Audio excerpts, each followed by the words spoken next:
El doctor Daniel Rico Camps és un referent en l'àmbit de la història de l'art a la UAP, on exerceix com a professor titular i director del Departament d'Art i Musicologia. Amb una trajectòria centrada en l'art medieval, l'epigrafia, la teoria del patrimoni i la memòria històrica, ha liderat diversos projectes d'investigació rellevants que contribueixen al desenvolupament social i cultural. Ha publicat obres destacades i participa activament en la divulgació científica, consolidant-se com una veu essencial en la defensa i estudi del patrimoni artístic i la memòria democràtica.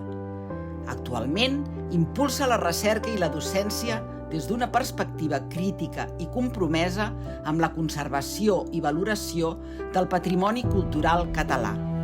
La seva feina exemplifica la importància d'una universitat vinculada a la societat, a la història i a la cultura.